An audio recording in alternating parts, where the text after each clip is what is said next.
Hello friends, welcome to our channel stock market updates and learning. আজকে আমরা discuss করব তিন ধরনের কোম্পানি, অর্থাৎ থ্রি টাইপস অফ কোম্পানি নিয়ে। ঠিক আছে, তো সেই কোম্পানিগুলো কি কি? একটা হচ্ছে লার্জ ক্যাপ, একটা হচ্ছে মিড ক্যাপ, আর একটা হচ্ছে স্মল ক্যাপ কোম্পানি। আর এখানে আমরা অলসো উই উইল ডিসকাস কি কোন টাইপটাকে ইনভেস্টমেন্টের জন্য পারফেক্ট, কোন টাইপটা, এবং কোনগুলো পোর্টফোলিওতে রাখা একজন ইনভেস্টরের জন্য উপযুক্ত, ইনভেস্টরের উচিত অ্যাকচুয়ালি।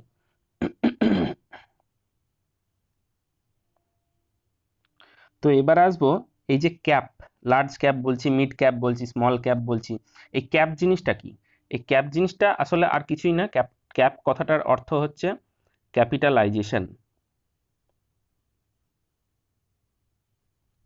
অর্থাৎ ক্যাপিটালাইজেশন অর্থাৎ এখানে মার্কেট ক্যাপিটালাইজেশন যার যত বেশি সেই অনুযায়ী এগুলোকে ক্লাসিফাই করা হয়।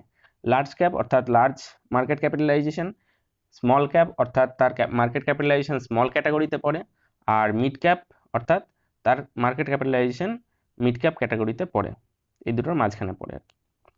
আচ্ছা, এতক্ষণ ধরে তো আমরা মার্কেট ক্যাপিটালাইজেশন নিয়ে অনেক কিছু বলছি। Market capitalization large, market capitalization small, market capitalization medium category. কিন্তু অ্যাকচুয়ালি এই মার্কেট ক্যাপিটালাইজেশনটা কি জিনিস? What is the market capitalization? Market capitalization in simple words is the value of the company's outstanding share. এই যে আউটস্ট্যান্ডিং শেয়ার, এই outstanding শেয়ারটা হচ্ছে কতগুলো শেয়ারকে কোম্পানিটা ইস্যু করেছে বাইরে লিস্টিং করানোর জন্য, মার্কেটে, শেয়ার মার্কেটে খাটানোর জন্য, তো ট্রেডিংয়ের পারপোসে বা এর পারপোসে। তো সেই যে নাম্বার অফ শেয়ার, সেটা হচ্ছে আউটস্ট্যান্ডিং শেয়ার, সেটার সেই জিনিসটাকে বলছে মার্কেট ক্যাপিটালাইজেশন। অর্থাৎ এখানে আমরা যেটা মেন জিনিস সেটা হচ্ছে যে মার্কেট ক্যাপিটালাইজেশন যেটা, সেটার সেটা হচ্ছে আমরা এইভাবে ডিফাইন করি যে নাম্বার অফ শেয়ার, অর্থাৎ number of outstanding share into number of share into হচ্ছে প্রাইস অফ দ্য শেয়ার, শেয়ারের প্রাইস। এইটা হচ্ছে এইটা অ্যাকচুয়ালি হচ্ছে মার্কেট ক্যাপিটালাইজেশন। আমরা জিনিসটা আরেকটুখানি ক্লিয়ারলি বুঝতে পারি, সেটা হচ্ছে সাপোজ ধরলাম একটা কোম্পানি এ আছে আর একটা কোম্পানি আছে বি। তো এ যে কোম্পানিটা, তার শেয়ারের ভ্যালু অর্থাৎ শেয়ার প্রাইস ধরলাম 2000 টাকা, আর বি কোম্পানিটার শেয়ার প্রাইস ধরলাম 500 টাকা। ঠিক আছে, এবার দেখা গেল যে কোম্পানি এ যেটা, তার হচ্ছে মার্কেটে নাম্বার অফ আউটস্ট্যান্ডিং শেয়ার 1 কোটি, অর্থাৎ এটাকে যদি আমি 1 crore দিয়ে গুণ করি সেক্ষেত্রে 2000 crore, এটা হচ্ছে মার্কেট ক্যাপ। আর বি কোম্পানিটার দেখা গেল হয়তো বাজারে 100 কোটিটা শেয়ার আছে, 100 crore, সেক্ষেত্রে 100 crore দিয়ে যদি আমরা এটাকে গুণ করি তাহলে আমরা পাবো সেটা হচ্ছে 50,000 crore। ঠিক আছে, অর্থাৎ এখানে আমরা দেখতে পেলাম যে একটা কোম্পানির শেয়ার ভ্যালু কত তার উপর কিন্তু কোম্পানিটার যে ভলিউম, কোম্পানিটা কত বড় সেটা আমরা নির্ণয় করতে পারছি না। অর্থাৎ এখানে দেখা যাচ্ছে যে 2000 টাকার শেয়ার সেটা অনেক ছোট কোম্পানি, কিন্তু 500 টাকার শেয়ার সেটা অনেকটা বড় কোম্পানি। আচ্ছা, security and exchange board of India, এর নাম আমরা সবাই শুনেছি। তো এই সেবি হচ্ছে এই লার্জ ক্যাপ, মিড ক্যাপ আর স্মল ক্যাপ কোম্পানিগুলোকে তিন ধরনের র্যাঙ্কে ডিভাইড করেছে। অর্থাৎ সেবি বলেছে যে 1 থেকে 100 কোম্পানি যেগুলো আছে, ইন টার্মস অফ আমি আবার বলি, in terms of market capitalization অনুযায়ী 1 থেকে 100 পর্যন্ত যে কোম্পানিগুলো আছে সেগুলো হচ্ছে লার্জ ক্যাপ কোম্পানি, 101 থেকে 250 পর্যন্ত যেগুলো আছে সেগুলো হচ্ছে মিড ক্যাপ কোম্পানি, আর স্মল ক্যাপ হচ্ছে 251 পর যেগুলো আছে সেগুলো হচ্ছে স্মল ক্যাপ কোম্পানি। এবার আমরা আসব লার্জ ক্যাপ না মিড ক্যাপ না স্মল ক্যাপ, সেটাকে আমরা ক্লাসিফাই কি করে করব? ক্লাসিফাই করব হচ্ছে লার্জ ক্যাপ কোম্পানি সেগুলোই যাদের মার্কেট ক্যাপিটালাইজেশন 20,000 কোটি টাকার বেশি, 20,000 ক্রোরের বেশি যাদের মার্কেট ক্যাপিটালাইজেশন, সেগুলো হচ্ছে লার্জ ক্যাপ কোম্পানি। যেগুলোর মার্কেট ক্যাপিটালাইজেশন হচ্ছে 5,000 ক্রোরের নিচে, অর্থাৎ 5,000 কোটি টাকার নিচে, সেগুলো হচ্ছে স্মল ক্যাপ কোম্পানি। আর যে কোম্পানিগুলোর market capitalization in between those, অর্থাৎ 5,000 ক্রোর আর 20,000 ক্রোর এর মাঝে, সেইটা হচ্ছে মিড ক্যাপ কোম্পানি। তো আমরা এটুকু বুঝতে পারলাম মার্কেট ক্যাপিটালাইজেশন কি এবং 3 ধরনের কোম্পানি হয়, তাদের কি কি কোন কোন তাদের কোয়ালিটির ওপর কত কত অ্যামাউন্টের মার্কেট ক্যাপিটালাইজেশন থাকলে তাদেরকে ওইভাবে ক্লাসিফাই করা যায়। তো এবার আমরা আসবো একটা করে পার্টলি। সেটা হচ্ছে প্রথমেই আসবো লার্জ ক্যাপ স্টক। আচ্ছা, লার্জ ক্যাপ স্টক আমরা প্রথমেই একটা জিনিস দেখেছি যে 20,000 ক্রোর, তার বেশি হলে সেটাকে লার্জ ক্যাপ বলি। এবার আমরা বলবো যে আমাদের কোশ্চেন আসতে পারে যে why should we invest in large cap stock, আমরা লার্জ ক্যাপ স্টক কেন কিনবো, ঠিক আছে। তো লার্জ ক্যাপ স্টকের কিছু ফিচার্স আছে এবং সেই ফিচারদের মধ্যে কিছু ড্রব্যাকও আছে, কিছু প্রফিটেবল জিনিস, অর্থাৎ কিছু প্রজও আছে, কিছু কনসও আছে। তো এখানে মডারেট রিটার্ন বলতে কি, আমরা লার্জ ক্যাপ স্টকে যদি ইনভেস্টমেন্ট করি তাহলে সেক্ষেত্রে রিটার্নটা না হাই হবে না লো হবে, রিটার্ন হবে মডারেট। ওকে, নেক্সট হচ্ছে low risk. Large cap company হওয়ার জন্য কি হবে, কোনো একটা ফেজে টেম্পোরারি বেসিসে যদি কোম্পানিটা কোনোভাবে তাদের বিজনেসের অবস্থা খারাপও হয়, তাদের ইনকাম যদি কমে যায়, সেক্ষেত্রে তারা আবার রিসারেকশন করতে পারে, অর্থাৎ তারা আবার তাদের পুনরুত্থান হতে পারে, অর্থাৎ তারা আবার পরবর্তীকালে 1 বছর 1.5 বছর 2 বছর পর আবার কোম্পানিটা নিজের জায়গায় নিয়ে আসতে পারে, অর্থাৎ সেই কারণে তখন আবার হয়তো কোম্পানিটা স্টেবল হয়ে যাবে, অর্থাৎ সেক্ষেত্রে আমরা বলবো যে এক্ষেত্রে লো রিস্ক, ঠিক আছে। নেক্সট হচ্ছে রিচ হিস্ট্রি, অর্থাৎ লার্জ ক্যাপ কোম্পানি যেগুলো হয় সেগুলো জেনারেলি 20 থেকে 30 ইয়ার্স বা তারও বেশি, 40-50 ইয়ার্স, 60 ইয়ার্স, 70 ইয়ার্স, অনেক কোম্পানি আছে যাদের হিস্ট্রি, অর্থাৎ তাদের একটা পাস্ট লং হিস্ট্রি সম্পর্কে আমরা পড়াশোনা করতে পারি যে হ্যাঁ কোম্পানিটা এইভাবে উঠেছিল, সুতরাং তার উপরে অলরেডি একটা কনফিডেন্স জন্মে যায়, এত বড় একটা হিস্ট্রি জানলে একটা কনফিডেন্স জন্মে যায়। তো এটা হচ্ছে একটা রিচ হিস্ট্রি থাকার জন্য এটা একটা অ্যাডভান্টেজ লার্জ ক্যাপ স্টক পোর্টফোলিওতে রাখা। আচ্ছা, তো এর একটা বড় বা ছোটোখাটোও বলতে পারি অনেকের ক্ষেত্রে ড্রব্যাক, সেটা হচ্ছে যে লার্জ ক্যাপ স্টক যেগুলো সেগুলো হচ্ছে একটু এক্সপেন্সিভ হয়, অর্থাৎ আমরা যদি ভাবি যে আজকে 100 টাকা ইনভেস্ট করব বা 50 টাকা ইনভেস্ট করব, 20 টাকা ইনভেস্ট করব, ওই প্রাইসে হচ্ছে আমাদের লার্জ ক্যাপ স্টক জেনারেলি পাওয়া যায় না, ঠিক আছে। লার্জ ক্যাপ স্টক অর্থাৎ জেনারেলি একটু বেশি প্রাইসের হয়, মোটামুটি 400-500 রেঞ্জেরও অনেক লার্জ ক্যাপ স্টক আছে, তো জেনারেলি একটু এক্সপেন্সিভ হয়, এটাই হচ্ছে মেন ড্রব্যাক। আর এর বাইরেও আরেকটা ড্রব্যাক আছে যেটা অনেকে ভাবে না, সেটা হচ্ছে মার্কেটে আমরা যদি নামি তাহলে বুঝতে পারবো যে মার্কেটে লার্জ ক্যাপ স্টকের সংখ্যা খুব রেয়ার, অর্থাৎ খুব বেশি নেই। ওই যে 1 থেকে 100, সেবি তো বলেই দিয়েছে 1 থেকে 100, অর্থাৎ এর বাইরে নেই। কিন্তু আমরা যদি দেখি যে বিএসসিতেও যদি দেখি 7,000-এর ওপর কোম্পানি লিস্টেড আছে, সেখানে মাত্র 100খানা কোম্পানি হচ্ছে লার্জ ক্যাপ স্টক।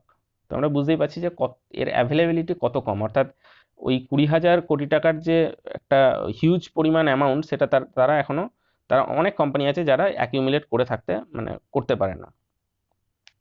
তো আমরা এখানে কিছু লার্জ ক্যাপ স্টক দেখব, রিলায়েন্স ইন্ডাস্ট্রি আছে, টাটা কনসালটেন্সি সার্ভিস আছে, এইচডিএফসি ব্যাংক আছে, হিন্দুস্তান ইউনিলিভার আছে, ইনফোসিস আছে, এগুলো সবাই হচ্ছে লার্জ ক্যাপ কোম্পানি।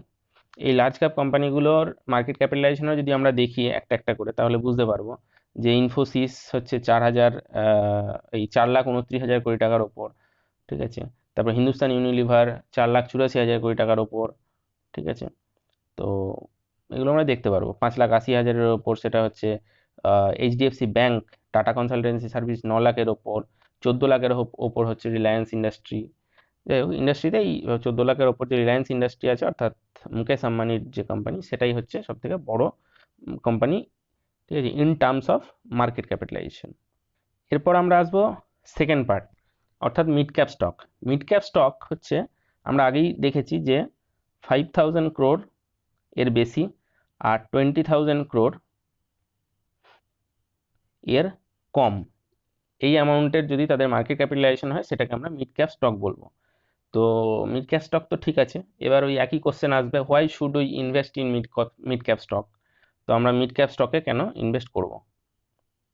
তো মিড ক্যাপ স্টকের প্রথম যে একটা মানে ফিচার, সেটা হচ্ছে যে ওয়াইড এরিয়া, অর্থাৎ এরিয়াটা ওয়াইড। কিছু কোম্পানি 5,000-এর কাছাকাছিও হয়, কিছু কোম্পানি 20,000-এর কাছাকাছি হয়। সুতরাং একটা wide area in terms of market cap, ঠিক আছে। আর ওই তো বললাম কিছু কোম্পানি জাস্ট স্মল থেকে মিডে হয়েছে আর কি, মানে আগে কিছুদিন আগেই হয়তো সে স্মল ক্যাপ ছিল, 5,000-এর আশেপাশে ছিল, সে হয়তো এখন 5,400 কোটি টাকা তার মার্কেট ক্যাপ, এরকম কিছু কোম্পানি আছে। আবার কিছু কোম্পানি আছে অনেক দিন আগেই হয়তো মিড ক্যাপ হয়ে গেছে, অর্থাৎ তার হয়তো দেখা যাবে মার্কেট ক্যাপ হচ্ছে 12,000 কোটি টাকা, বা হয়তো 14,000 crore, এই জাতীয় কিছু।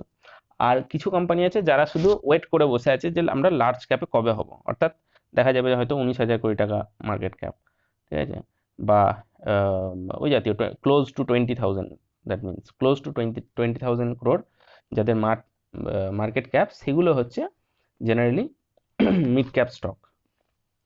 আর মিড ক্যাপ স্টকের ডাইভার্সিটি হচ্ছে একটা বড় পয়েন্ট। তো ডাইভার্সিটিটা বড় পয়েন্ট, ওই যে বললাম পয়েন্টগুলো, এর সঙ্গে সঙ্গে হচ্ছে এরা জেনারেলি ডেভেলপমেন্ট স্টেজে থাকে। আমরা ইকোনমিক্সের স্টুডেন্ট যারা, বা অনেক সময় পড়েছেও, আমরা অনেক খবরে দেখি যে আমরা ইউএসএ এগুলোকে বলি যে এগুলো হচ্ছে developed country, under developed country প্রচুর আছে আফ্রিকান কান্ট্রিগুলো। আর আমাদের ইন্ডিয়া হচ্ছে ডেভেলপিং কান্ট্রি। তো এই মিড ক্যাপ অনেকটা বলতে পারো ইন্ডিয়ার মতো, মিড ক্যাপ হচ্ছে সেই ডেভেলপিং স্টেজে আছে, অর্থাৎ এরা হচ্ছে ডেভেলপমেন্টাল স্টেজে এরা আছে। তাই এদের অ্যাডভান্টেজটা কি? ডাইভার্সিটি তো বলছি, ডাইভার্সিটির অ্যাডভান্টেজ হচ্ছে গ্রেটার স্টেবিলিটি, এদের স্টেবিলিটিটা অনেক বেশি। অবশ্যই লার্জ ক্যাপ স্টকের থেকে নয়, বাট তুলনামূলক অন্যান্য অনেক যে স্টকগুলো আছে তাদের থেকে স্টেবিলিটি অনেক বেশি হয়, ঠিক আছে। আর নেক্সট হচ্ছে এদের গ্রোথ পসিবিলিটি হচ্ছে এদের বেশ হাই, কেননা এরা সবসময় স্মল ক্যাপ থেকে লার্জ ক্যাপের দিকে যাওয়ার চেষ্টা করে, ঠিক আছে। সুতরাং একটা লেভেলকে পার করে চলে এসছে, আমরা দেখতে পাবো যে কিছু কোম্পানি স্মল ক্যাপ থেকে শুরু করে স্মল ক্যাপেই শেষ হয়ে যায়, তাদের আর কোনো ফিউচার হয় না। আর কিছু কোম্পানি আছে স্মল ক্যাপ থেকে মিড ক্যাপ হয়। আর কিছু কোম্পানি আছে যেগুলো হয়তো কোনো মার্কেট লিডার বা কোনো বড় ইন্ডাস্ট্রিয়ালিস্ট হয়তো সেটাকে আলাদা করে একটা বাইপার্টাইট করে, তো সেই জিনিসটা থেকে হয়তো নতুন একটা লার্জ ক্যাপ স্টক তৈরি হয়। সেক্ষেত্রে দেখা যায় যে তাদের একটা আলাদা ফিচার আছে, কিন্তু মিড ক্যাপগুলো হচ্ছে যারা স্মল ক্যাপ থেকে মিড ক্যাপে আসে, ঠিক আছে, এবং আলটিমেট তাদের টার্গেটটা থাকে লার্জ ক্যাপের দিকে। সুতরাং তাদের গ্রোথ পসিবিলিটিটা অনেক ক্ষেত্রেই বেশি হয়। আর risk is moderate, reward is moderate, অর্থাৎ ওই যে আর একটাই জিনিস, রিস্ক ইজ মডারেট, অর্থাৎ রিস্ক খুব বেশি না, সেই সেই কারণে রিওয়ার্ডও মডারেট, রিওয়ার্ড যে আহামরি কিছু তা নয়। আর এর একটা বেটার অ্যাডভান্টেজ, ঠিক আছে, বেটার দেন লার্জ ক্যাপ, সেটা হচ্ছে এদের যে শেয়ারগুলো হয় তাদের প্রাইসগুলো খুব লো হয়, মানে খুব বলতে কি বিশাল কিছু না, মোটামুটি একটা লো হয়। তো সুতরাং যে কোনো রিটেল ইনভেস্টার যারা, তাদের ক্ষেত্রে অ্যাফোর্ডেবল হয় বেশিরভাগ ক্ষেত্রে আর কি। এরপর আমরা আসবো small cap stock. Small cap স্টকও আমরা বলেছি 5,000 কোটি টাকা যে আছে, 5,000 crore, তার নিচে হলে সেটাকে মার্কেট স্মল ক্যাপ বলবো, ঠিক আছে।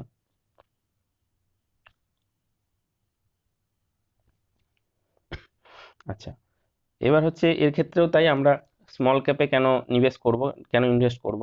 তো স্মল ক্যাপ জেনারেলি সবাই অ্যাভয়েড করার চেষ্টা করে, খুব এক্সপার্ট না হলে বা লাগালে হয়তো, ইনভেস্ট করলেও হয়তো তার ক্যাপিটালের হয়তো খুব কম পার্সেন্টেজই স্মল ক্যাপে লাগানো হয়। তার কারণগুলো হচ্ছে যে ভোলাটিলিটি খুব হাই ভোলাটাইল, অর্থাৎ দেখা যাবে যে আজকে হয়তো আমি একটা স্মল ক্যাপ স্টক নিলাম, কালকে হয়তো দেখা যাবে যে 15%, একদিনই হয়তো 15% দিয়ে দিল রিটার্ন, 15% আপ হয়ে গেল, বা দেখা গেল 20% অ্যাভাব হয়ে গেল। হয় স্মল ক্যাপেই জেনারেলি এগুলো বেশি ক্ষেত্রে পসিবল। সেই সেটা যেমন আপ মুভমেন্টও আছে, ডাউনটাও সেরকম, অর্থাৎ আমি হয়তো আজকেই ইনভেস্ট করলাম, দেখা গেল দুদিনের মাথায় হয়তো 20% পড়ে গেল, ঠিক আছে, সুতরাং হাই ভোলাটিলিটি অনেক হাই হয়। নেক্সট হচ্ছে রিস্ক ফ্যাক্টর, অবশ্যই ভোলাটিলিটি যদি হাই হয় তাহলে রিস্ক ফ্যাক্টর হবে। যখনই শেয়ারটা হয়তো 20% কমে গেল বা 30% কমে গেল, তখন কি হবে, যারা রিটেল ইনভেস্টার বা বড় বড় ইনভেস্টারও যারা তারা টাকাটাকে তুলে নেওয়ার চেষ্টা করবে। টাকা তুলে নেওয়া মানে সে তার মার্কেট ক্যাপিটালাইজেশন একরকম ডেমোলিশ হয়ে যাবে, ধসে যাবে। সুতরাং রিস্ক ফ্যাক্টরটা অনেকটা পড়ে যায়, প্রচুর রিস্ক, হাই রিস্ক একদম আর কি। গ্রেটার গ্রোথ পোটেন্সিয়াল, এটা তো বলতে হবে না, 20% যখনই বলছি তার মানে বুঝে নিতে হবে যে গ্রোথ পোটেন্সিয়াল হিউজ, অর্থাৎ সে খুব তাড়াতাড়ি বিশাল হিউজ পোটেন্সিয়াল দিতে পারে। আর হাই রিওয়ার্ড, ওই যে বললাম আর, অর্থাৎ এখানে রিস্কও যেমন বেশি সেরকম রিওয়ার্ডই সেরকম বেশি। অর্থাৎ তোমাকে রিস্ক যদি 100 দেখা যাবে যে 1 ইয়ারে হয়তো সে 500% গেন দিয়ে দিল, আবার দেখা যাবে যে 1 ইয়ারের মাথাতেই হয়তো আবার 70 to 80% পড়ে গেছে শেয়ারটা। তো এটাই হচ্ছে মেন ব্যাপার। তো ফ্রেন্ডস, আমরা এই ভিডিওটিতে লার্জ ক্যাপ, মিড ক্যাপ এবং স্মল ক্যাপ স্টক সম্পর্কে যতটা পারলাম মোটামুটি আলোচনা করার চেষ্টা করলাম। এবার একটাই জিনিস, সেটা হচ্ছে আমাদের যে পোর্টফোলিওটা হয়, সেই পোর্টফোলিওতে কোন স্টককে বেশি প্রায়োরিটি দেওয়া দরকার, সেই জিনিসটা জেনারেলি যদি ইনভেস্টমেন্টের ক্ষেত্রে বলা হয়, আমি ইনভেস্টমেন্টের ক্ষেত্রেই বেশি বলি, এখানে ট্রেডিং পারপাসটা কমই হয়, কারণ ট্রেডিং তো শর্ট টার্মের ক্ষেত্রে হয়, সেক্ষেত্রে অনেক কিছুই সিচুয়েশন চেঞ্জ হতে পারে।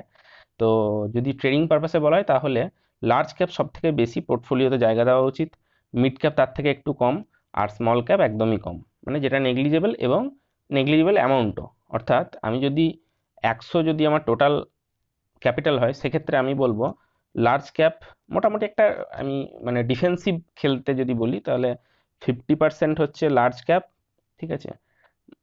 মিড ক্যাপ যদি বলা হয়, মিড ক্যাপ বললে মোটামুটি 15%, 15 to 20%, আর 30% যেটা বেঁচে থাকছে, সেই 30%-এর মধ্যে মোটামুটি ওই 10% হচ্ছে বা 15% বলা যেতে পারে, সেটা হচ্ছে স্মল ক্যাপ আনা যেতে পারে। আর বাকি যে অ্যামাউন্টটা থাকবে সেটা ক্যাশ হিসেবে রাখতে হবে। ক্যাশ কি জন্য রাখবো না, ক্যাশ এই কারণে রাখবো যে পরবর্তীকালে লার্জ ক্যাপে আমাকে যদি সেটাকে অ্যাভারেজ আউট করতে হয়, আমাকে যদি লো প্রাইসে আবার কিনতে হয়, বা নতুন কোনো শেয়ারকে ইনক্লুড করতে হয় যেটার শেয়ার ভ্যালু হয়তো প্রাইসটা হয়তো একটু বেশি, কোনো একটা শেয়ারকে বাইরে বের করে হয়তো আর একটা শেয়ারকে কিনতে হলো, এই ক্ষেত্রের জন্য ক্যাশ রাখবো। তাহলে আমরা আরেকবার বলি, লার্জ ক্যাপ রাখবো 50 মতো,